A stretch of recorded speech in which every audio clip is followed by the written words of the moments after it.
Olá, tudo bem com você? No programa de hoje vamos falar sobre altas habilidades.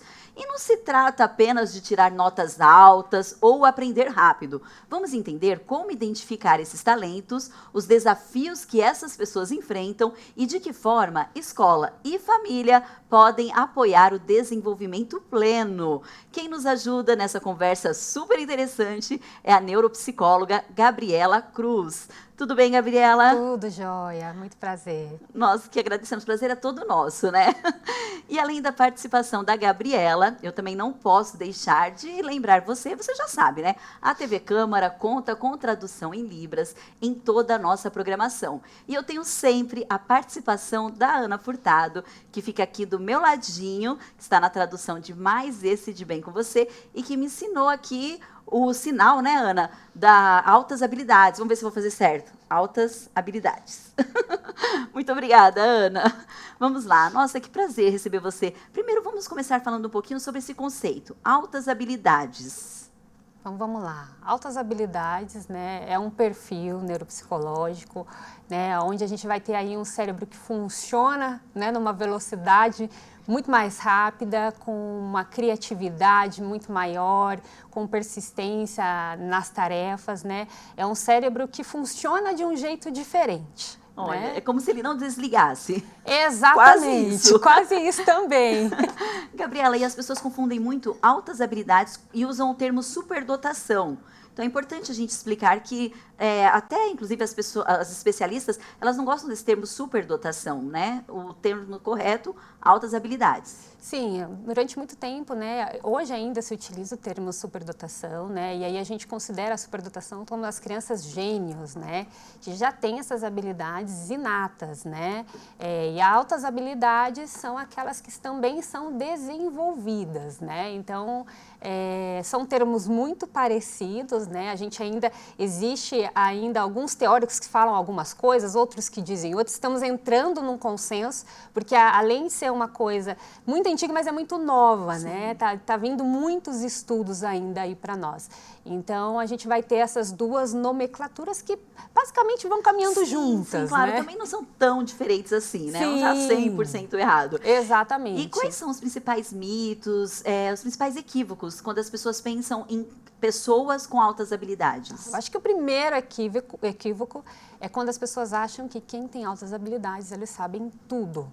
Né? Eu acho que a gente espera muito, né? Quando a gente conhece uma criança, um adulto que tem altas habilidades, a gente imagina que ele tem todo o conhecimento sobre todas as coisas, né? Então, não é bem assim que funciona, né? Muitas vezes, a gente também tem aquela ideia de que é o aluno que vai tirar 10 em todas as provas, né? Que essa habilidade, ela precisa ser muito matemática, acadêmica, né? Daquilo que a gente vê nos filmes de grandes gênios, né? E nem sempre é assim. Entendi. É importante, já que a gente está falando desse assunto, falar que a altas habilidades, ela atua em diferentes áreas, né? Pode ser mais para o lado da música ou de um instrumento, ou você até comentou aqui nos bastidores uma paciente que você recebeu com altas habilidades, que tinha curiosidade em uma área que você também foi entender essa área por conta da curiosidade dela. Fala um pouquinho sobre isso pra gente. Sim, a gente vai ter as altas habilidades, né, dentro da área intelectual, filosófica, né? A gente vai ter as altas habilidades na área psicomotora, que é o que a gente vê, né, aí nos esportes, né, os nossos grandes esportistas, então tem essa habilidade psicomotora. A gente vai ver as altas habilidades criativas também, a gente vai ter as altas habilidades em diversos contextos, né? Então, não é só naquela coisa matemática, né? Então, a gente vai ter artes, a gente vai ter dança. Não é só pedagógico, vai muito além. Não é só pedagógico. Ah, perfeito. E como a gente pode separar ou diferenciar uma criança que aprende muito rápido de uma criança que tem altas habilidades, por exemplo? Tá. A gente tem os marcos do desenvolvimento. Então, cada faixa etária, né, a criança vai aprendendo e vai desenvolvendo. Né? Cada faixa etária a gente vai aprendendo os marcos. Né? Eu falo que os professores, eles conseguem detectar muito bem porque eles estão vendo várias crianças juntas, né? Mas qual é a diferença? É aquela criança que aprende muito mais rápido, que dentro do grupo ela destoa do grupo, ela tem uma aprendizagem, além de mais rápida, é uma aprendizagem mais profunda, é uma criança que tem um raciocínio muito mais desenvolvido. Então, ela vai destoar desse grupo, né, pelas habilidades que ela tem. Então, os familiares também, além da escola, podem ficar atentos e a altas habilidades, ela pode ser identificada em qualquer fase, inclusive quando a pessoa já é adulta. Exatamente, né? A gente vai ter as altas habilidades, né? As crianças pequenininhas que vão ter o vocabulário muito avançado, né? As crianças começam a falar, começam a ler muito cedo, né? E aí é uma coisa que a gente também precisa tomar muito cuidado nessa identificação, porque hoje a gente tem crianças muito precoces, né, que falam cedo, andam cedo, né, mas que nem sempre vão fechar um diagnóstico de altas habilidades, porque em determinada fase elas vão se equiparar às outras, né, então a gente tem que tomar muito cuidado nessa identificação também, porque a gente vai ter aquele pequenininho que a gente bateu o olho, olha, esse aqui tem um destaque, mas a gente vai ter aquela criança que é precoce, mas ela vai se equiparar às outras também. Ah, perfeito. E olha só, gente, a Gabriela, ela pode falar com bastante propriedade, porque ela me contou aqui nos bastidores, e eu fiquei muito feliz com essa informação, que ela foi identificada, né, Gabriela, com altas habilidades. Compartilha pra gente, quando você já adulta. Já adulta, o ano passado, inclusive, é a primeira vez que eu falo sobre isso. Obrigada, né, por compartilhar com a gente, que honra. E o ano passado, assim, fui descobrindo isso, me abriu caminhos, né, eu entendi muitas coisas que foram acontecendo durante a minha vida e descobri o que de fato é as altas habilidades, né, da gente poder pensar de uma forma diferente, as dificuldades até de grupos, essa intensidade, esse cérebro que não para, esse cérebro que não quer dormir, né, porque a gente dorme muito pouco, porque quer aproveitar o máximo de aprendizagem. Então eu fui descobrindo muitas coisas, né? Muitas coisas ficaram para mim justificadas depois que eu entendi que eu tinha esse perfil. Ai, que perfeito, que bom, né? Que bom que você descobriu e aí você pode até, inclusive, ajudar outros pacientes. Isso é ótimo. Olha só, gente, no Brasil, usamos tanto o termo superdotação quanto altas habilidades. A Gabriela já falou isso daqui. A diferença está na origem. A superdotação vem sempre de uma performance inata, enquanto as altas habilidades se manifestam depois da aprendizagem. Mas, como a Gabriela também falou, nos dois casos, o resultado é um desempenho elevado e criativo. Essa explicação aqui que eu acabei de compartilhar com vocês é da professora Cristina Delaú, da Universidade Federal Fluminense. Muito bacana, né? É importante a gente esclarecer. E agora também eu quero compartilhar com vocês alguns dados. Olha só esses dados, gente. O último censo escolar, realizado em 2024, apontou que o Brasil tem cerca de 44 mil alunos identificados com altas habilidades. E aqui em São José dos Campos existe o programa Decolar. O programa Decolar estimula alunos da rede municipal de ensino e depois do intervalo a gente vai conhecer um pouquinho mais desse programa. Então fica aí que nós já voltamos.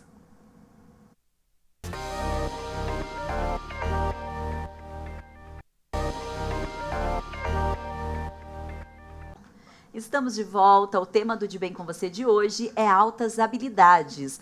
Antes de seguirmos o papo aqui no estúdio, vamos conhecer o programa Decolar, uma iniciativa que ajuda a identificar e desenvolver talentos da rede municipal de ensino. Gabriela, vamos conferir? Vamos. O Decolar é um programa voltado para alunos com altas habilidades da Rede de Ensino Municipal de São José dos Campos. A coordenadora do programa explica como funciona o processo de seleção dos estudantes. Então, nas escolas, os professores sinalizam para a gente quem são esses alunos que estão se destacando, que têm um potencial diferenciado, e depois da identificação, esses alunos vêm para o Decolar para desenvolver as atividades suplementares. A gente não chama de processo de seleção, processo seletivo. A gente faz uma identificação. Então, uma vez que esse aluno foi comprovado, né, por meio de um documento que os professores preenchem para nós, do segundo 2º ao 5º ano e a gente comprova que realmente tem um domínio de capacidade naquela criança, tem uma área em que ela sobressai, então a gente vai convidar essa criança para participar do programa Decolar, para que ela desenvolva atividades que são do seu interesse, para que ela desenvolva esse potencial cada vez mais. E olha só a Sofia, com apenas 12 anos, contando pra gente como é fazer parte do que podemos chamar de família Decolar. No Decolar eu me sinto muito mais como uma família.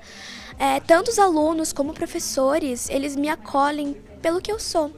Eu entendo que numa escola convencional é muito difícil eles terem esse cuidado especial com tipos de alunos com altas habilidades, dotatismo ou até superdotatismo. Então aqui eu me sinto muito acolhida em si, tanto pelos professores, alunos, as disciplinas também me fascinam, então isso me ajuda a me sentir num ambiente muito mais confortável. E o projeto vai muito além da parte pedagógica. Aqui, cada aluno é acolhido de forma individual. Eles se reúnem aqui conosco e a gente faz de responder perguntas, falar sobre a área. Por exemplo, dentro da filosofia, a gente vai estudar filosofia ocidental, oriental, perguntas que eles trazem e a gente vai então direcionando de acordo com o interesse deles. E como eles têm essa capacidade de se desenvolver dentro da área, eles vão trazendo muita coisa e a gente tem que correr atrás para estar acompanhando com eles. Participo do processo até na escola, né? Como eu sou professor da rede também, a gente identifica, a gente faz os nossos relatórios para enviar para o Decolar, eles fazem uma entrevista e é uma oportunidade que esses alunos têm que na escola não teriam. Então, um momento, por exemplo, de que às vezes, por ter muitos alunos na rede ou na sala de aula, vão trabalhando um conteúdo só até certo ponto. E se quiser avançar mais que isso, ele não tem essa oportunidade, ele acaba fazendo isso por conta. E o projeto Decolar acaba sendo algo fantástico, onde ele tem a oportunidade de encontrar pessoas que estão fazendo o além, onde o básico eles já dominaram e pode seguir em frente. Então realmente é fantástico. E a Sofia volta para destacar outras vantagens de participar desse programa. Eu sempre tive uma pequena dificuldade em fazer amigos, mas aqui no Decolar isso me ajudou a evoluir bastante nessa área, eu consegui conversar mais com as pessoas, fazer mais amizades, porque a gente tem o mesmo tipo de conversa, a gente se interessa pelos mesmos assuntos, a gente é do mesmo nível em si, então é por isso que é muito mais fácil fazer amizades. Na minha escola convencional eu tenho amigos, amizades, mas aqui eu consigo conversar de igual por igual, porque somos do mesmo nível, a gente tem os mesmos interesses, então aqui no Decolar eu tive muito mais facilidade de socializar do que no meu colégio habitual.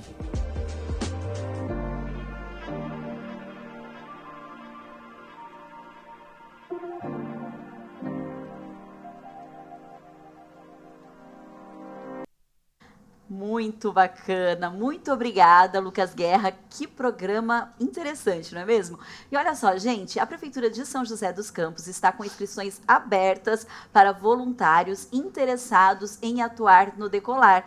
Esse trabalho acompanha os alunos com altas habilidades das escolas municipais, oferecendo atividades no contraturno. O edital, com a lista de documentos e a ficha de inscrição, está disponível no site da Prefeitura, sjc.sp.gov.br.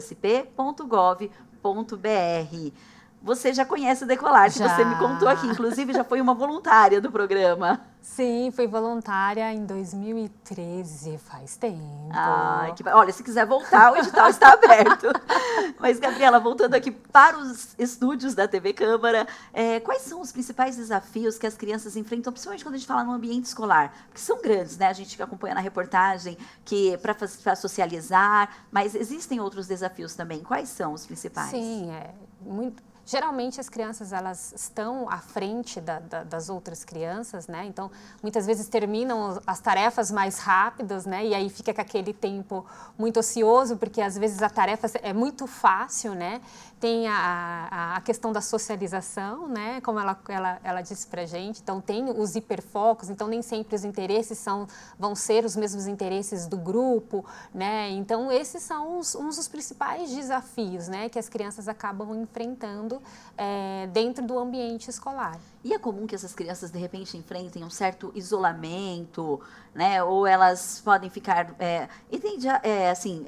elas terminam a lição mais rápido, igual você falou, e aí ficam isoladas do grupo. Isso pode ser confundido até com uma depressão, de repente. Sim, pode ser confundido com os outros transtornos, sim, claro, né? E até mesmo a agitação, né, desse cérebro que não para, confundido muitas vezes com o TDAH, porque essa criança não senta, essa criança não consegue realizar muitas vezes a tarefa por conta dessa agitação psicomotora. fora. Então, a gente tem que ter um olhar muito amplo, né, dentro da escola para conseguir identificar e conseguir dar o suporte necessário para essa criança. Já que você está falando desse olhar amplo, é importante falar também para desmistificar aquele estigma, né, do que é o sabe-tudo, o gênio. Isso também é muito ruim, pode trazer problema para essas crianças, né? Sim, né? Pode trazer muito problema para as crianças e até a própria, né, criança se vê muito diferente, né, e não entende muito o que acontece com ela, né? E o próprio grupo também pode olhar para essa criança de uma forma diferente. Né? Então, é preciso fazer também um trabalho, né, dentro da escola para que a gente consiga acolher todo o grupo. Né? Não só a criança que tenha altas habilidades, mas que o grupo todo entenda as diferenças. Né? Claro. Falando um pouquinho além do universo escolar, família, na própria sociedade, como que as pessoas em volta também devem acolher essas crianças, e essas crianças também, de repente, elas podem sinalizar, né, que não estão satisfeitos ou que ainda precisam de mais. Exatamente, né? São crianças muito intensas, né? A gente define altas habilidades e superdotação como intensidade. Esse cérebro recebe, né, muito estímulo. E aí essa criança muitas vezes não sabe o que fazer com isso. Então, aquela criança que às vezes o pai fala assim, olha, já é 2 horas da manhã, ele quer contar sobre as estrelas, sobre a lua, sobre todo o universo e tem uma dificuldade, né, até desse cérebro desligar, né? São crianças que também podem ter seletividade alimentar, né, ser sensíveis a cheiros, ser sensíveis a roupas, isso é muito comum também, né?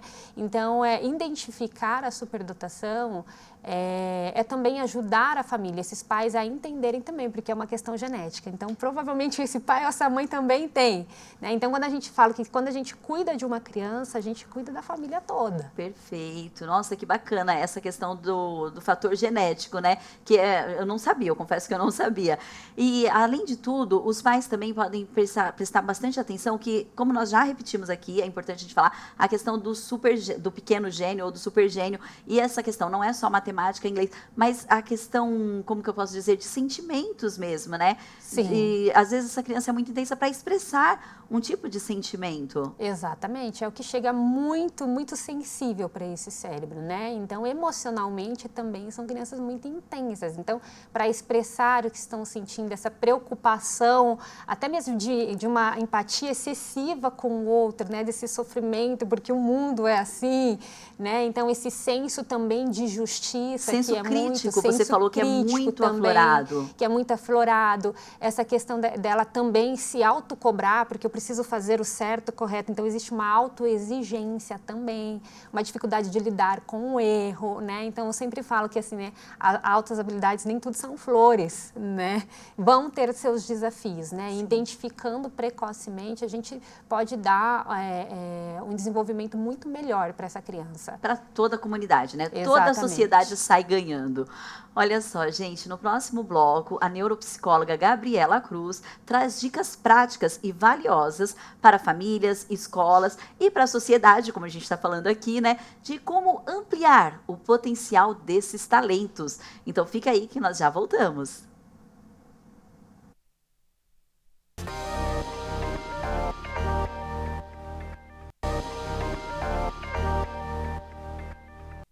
Estamos de volta. Você já ouviu falar no Dia Internacional da Pessoa com Altas Habilidades / Superdotação? Pois é, essa data é celebrada em 10 de agosto, conforme explica a cartilha Saberes e Práticas da Inclusão, que foi elaborada pelo Ministério da Educação. Alunos com altas habilidades apresentam potencial elevado, isolado ou combinado em áreas como intelectual, acadêmica, liderança, arte e movimento, que envolve o corpo, mente e emoções. Quem ajuda a gente a entender melhor esse universo é, mais uma vez, a neuropsicóloga Gabriela Cruz. Gabriela, vamos falar um pouquinho sobre reforçar o papel da família, né? É muito importante quando a gente descobre ou identifica uma pessoa, uma criança com altas habilidades? Sim, é importante, né, o papel da família, até mesmo para reforçar as habilidades e a criatividade dessa criança, né? Que aí vai ter destaque em várias áreas, né? E até mesmo para a gente trazer um suporte emocional, nessa sincronia que a gente fala, né? Muitas vezes essa criança intelectualmente, né, em criatividade, em questões motoras, está lá na frente, mas emocionalmente é uma criança que está aqui atrás e que vai precisar de um suporte para que a coisa caminhe junto, né? Então é importante essa identificação e também esse cuidado, esse olhar da família para que consiga dar o suporte necessário para que essa criança necessita, né? Perfeito. E você estava me contando aqui nos bastidores sobre o teste que é realizado em consultório para identificar, né, uma criança ou um adulto com altas habilidades. Fala um pouquinho sobre esse teste para gente. Exatamente, né? Para a gente poder fazer essa avaliação, né, muitas pessoas, eu quero fazer o teste de QI, né? Para eu saber se o meu QI é a mais, se é a menos. E uma coisa que é importante a gente até mesmo, né, trazer a informação, muitas vezes o teste do QI sozinho ele não vai nos dizer se existe uma habilidade ou não. Mas para a gente poder identificar, né, até mesmo o perfil neuropsicológico, a gente faz avaliação neuropsicológica. E aí dentro do processo de avaliação a gente vai avaliar a inteligência, né, o QI, a gente vai avaliar a memória, muitas vezes, né, em sua maioria das vezes, quem tem altas habilidades tem uma memória excelente, excepcional, né? A gente avalia linguagem, a gente avalia a atenção, a gente avalia comportamento, a gente avalia emoções, todas as funções cognitivas. Eu falo que é como se a gente tirasse uma foto de como esse cérebro funciona, né? E a partir daí a gente entende, né, esse funcionamento e consegue traçar um perfil neuropsicológico, né? Porque é importante dizer que altas habilidades ela não é um diagnóstico, né? Ela não tem um CID, né? Ela é um perfil, que é como esse cérebro funciona. Ah, perfeito. Então também não é teste, é uma avaliação. Aprendi mais essa. Exatamente. Muito obrigada, Gabriela. E agora falar um pouquinho sobre essa questão do equilíbrio, né, entre o incentivo, você falou da importância da família incentivar, participar, mas o incentivo e as altas expectativas, que geralmente são criadas quando descobre que tem uma criança ou um adulto, alguém da família que tem altas habilidades, né, identificada com altas. Exatamente. Você tocou num ponto importante, né? Porque muitas vezes o que acontece é que a criança tem altas habilidades e aí a gente olha de uma forma com que essa criança sabe tudo e aí, né, tem essa sede de conhecimento, essa sede de fazer muitas coisas e aí o que acaba acontecendo também é que as famílias acabam colocando as crianças em várias atividades. Sim.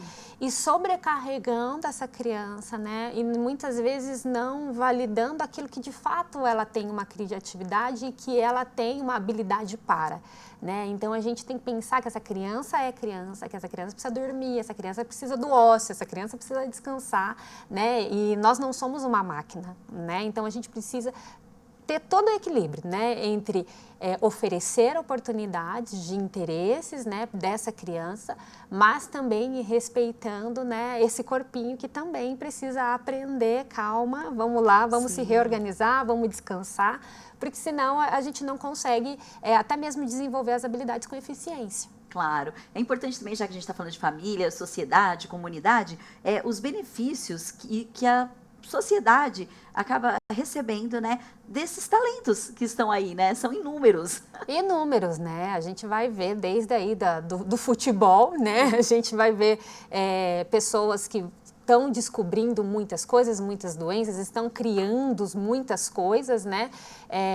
E aí, quando a gente volta para trás, a gente começa a olhar os perfis, são pessoas que têm uma capacidade intelectual muito além, né? Então, existe sim esses benefícios para a sociedade, né? Perfeito, Gabriela. E é importante também falar sobre, vamos voltar um pouquinho aqui, de pessoas com altas habilidades encontrarem o grupo de pessoas com altas habilidades. Esse convívio também é fundamental para desenvolver esses talentos, né? Sim, sim. Eu falo que nós, seres humanos, nós não somos uma ilha, né? Nós nascemos para formar uma família. A gente precisa de pessoas, né? E quando a gente encontra com o grupo, se sente à vontade, se sente ali no pertencimento daquele grupo, tudo flui mais fácil, né? A gente tem um espaço para poder desenvolver a criatividade. Então, é muito importante que essas crianças se encontrem também, Perfeito, nossa, muito bom. Olha só, e por falar em socialização, você sabe o que é o Mensa? É uma organização internacional que reúne pessoas de alto potencial intelectual e está presente em cerca de 100 países. Tem como missão valorizar a inteligência humana em benefício da sociedade, incentivar pesquisas e oferecer um ambiente de troca cultural e socialmente estimulante. No Brasil, ela é representada pela Associação Mensa Brasil. Mais informações em mensa.org.br. Muito bacana, né? Esse grupo, assim como o Decolar acontece aqui em São José, o Mensa é mundial. Você, inclusive, já conhecia o Mensa. Sim, já conheci. Então, são essas, né, essas instituições, essas iniciativas são importantes para que a gente possa acolher essa criança, para que ela possa desenvolver a tua potencialidade máxima, né? Então, isso que é importante. E quando a pessoa descobre como você, já adulto, aí você pensa assim, não, mas espera aí, não passou, não é porque eu estou adulta que eu não vou desenvolver os meus talentos. Me fala qual que é, assim, a sua área de altas habilidades, estou curiosa, estamos. Sim, é intelectual, né? Então, assim, eu estudo bastante, eu leio bastante, então tenho uma sede de aprender muito grande, né?